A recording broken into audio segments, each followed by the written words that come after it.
NRC CA का विरोध करने वालों, कान खोलकर सुन लो। बंगाल चुनाव पर देश को हिला देने वाला खुलासा।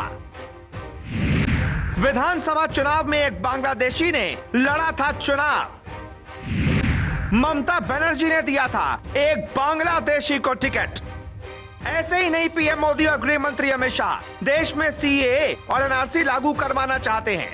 ऐसे ही नहीं, वो देश को घुसपैठियों से बचाना चाहते हैं।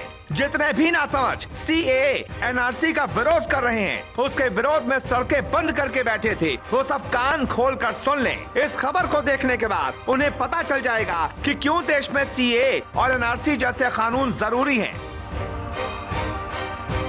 आपको पता है, बंगाल चुनाव को लेकर एक बहुत बड़ा खुलासा हुआ है। खुलासा ये कि हमारे भारत के एक राज्य यानी कि पश्चिम बंगाल में एक बांग्लादेशी ने विधानसभा चुनाव तक लड़ लिया और किसी को कानो कान खबर तक नहीं हुई।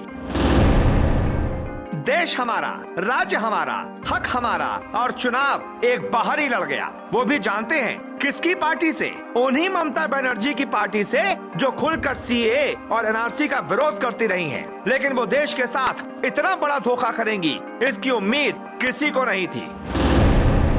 वो एक बांग्लादेशी को टिकट देंगी, ये किसी को नहीं पता था। आगे की कहानी आपको बताएं उससे पहले अगर आपने हमारे चैनल को अब तक सब्सक्राइब नहीं किया है तो तुरंत YouTube पर सब्सक्राइब कर लें और साथ ही साथ Facebook पर देख रहे हैं तो पेज को लाइक और फॉलो जरूर कर लें ताकि ऐसी हर सच्ची खबर हम आप तक लगातार ऐसे ही पहुंचाते रहें।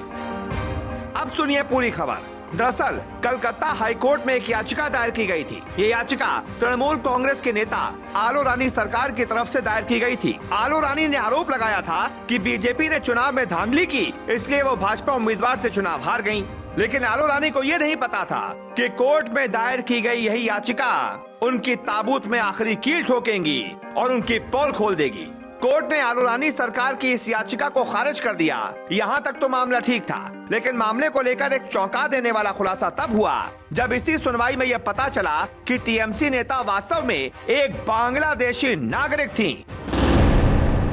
आलो रानी ने 2021 में दक्षिण बोगांव निर्वाचन क्षेत्र के लिए पश्चिम बंगाल विधानसभा चुनाव लड़ा था और भाजपा के स्वपन मजूमदार को विजयी घोषित करने वाले परिणाम का विरोध करने के लिए कलकत्ता हाईकोर्ट का दरवाजा खटखटाने पहुंच गई थी। कार्यवाही के दौरान कलकत्ता हाईकोर्ट ने पाया कि आलो रानी सरकार, जो टीएमसी की जिला अध्यक्ष भी थी, वो वास्तव में एक बांग्लादेशी नागरिक थी और उनका नाम बांग्लादेश में मतदाता सूची में भी था, जिसके बाद अदालत के पैरों तले जमीन खिसक गई।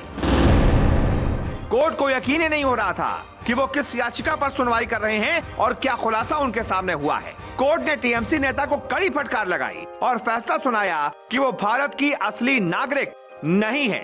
हाईकोर्ट ने उनकी याचिका को खारिज करते हुए चुनाव आयोग को उनके खिलाफ कार्रवाई करने का निर्देश भी दिया। यानी कि टीएमसी ने, ममता बनर्जी ने एक दूसरे देश की नागरिक को अपना उम्मीदवार बना दिया था।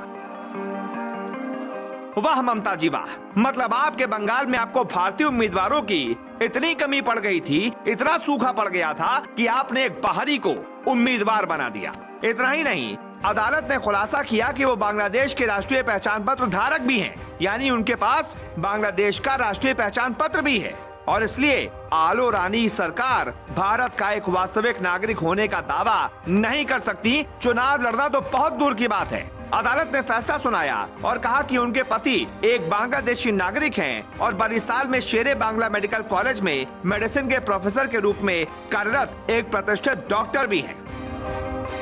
अदालत ने अपने आदेश में कहा, दोहरी नागरिकता का सिद्धांत भारत में लागू नहीं होता, लेकिन शायद ममता बनर्जी ये भूल गई थी, उनके लिए देश का एक अलग ही कानून चल रहा है। अब समझ आया आपको देश में सीएए, एनआरसी जैसे कानून क्यों जरूरी हैं? ताकि देश को ऐसे बड़े फर्जीवाड़ों से बचाया जा सके, ऐसे घुसपैठियों से बचाया जा सके। आज एक बांग्लादेशी ने चुपचाप चुनाव लड़ लिया, कल कोई पाकिस्तानी लड़ सकता है, दुश्मन देशों से मिला हुआ कोई उनका खुफिया एजेंट लड़ सकता है और लड़ सकता है तो जीत भी सकता है। हमारे यहाँ सांसद विधायक भी बन सकता है। हमारे देश के राजनीतिक दल चंद वोटों की खातिर देश की आंतरिक सुरक्षा से समझौता कर लेते हैं। वो ये नहीं समझ पाते कि देश हम सबसे बड़ा है। ममता बनर्जी और उनकी पार्टी शुरू से ही सीए का विरोध कर रही थी। जानते हैं क्यों? क्योंकि पश्चिम बंगाल में अवैध रूप से कई बांग्लादेशी और रोहिंग्या मुसलमान रहते हैं, जिन्हें टीएमसी अपना वोटर मानती है। सीए और एनआरसी के लागू हो जाने से इस वोट बैंक पर सीधा खतरा पड़ जाएगा, इसीलिए छाती ठोककर इसका विरोध किया जाता रहा है। ये वही ममता बनर्जी हैं जो विपक्ष में थी उस समय कहती थी कि बंगाल में घुसपैठ एक त्रासदी है। स्पीकर पर पर्चा फेंक देती थी। बंगाल की वामपंथी सरकार पर घुसपैठियों को शरण देने के आरोप लगाती थी। अब खुद वही काम कर रही हैं। लेकिन शायद इस खबर से आप समझ गए होंगे कि देश में ये दोनों कानून क्यों जरूरी है। क्यों बार बार अमित शाह कहते हैं कि देश में जल्द सीए लागू करेंगे। हाल ही में पश्चिम बंगाल में ही अमित शाह ने फिर हुंकार भरी थी कि कोरोना काल खत्म होने दो, फिर देश भर में सीए लागू करेंगे। जिसके बाद ममता बनर्जी समेत उन सभी की हालत पतली हो गई थी जो इन दोनों कानूनों के विरोध में हैं। अब आप तय कीजिए, देश में घुसपैठियां जरूरी हैं या सीए एनआरसी जैसे कानून। Bureau report, news trend setters.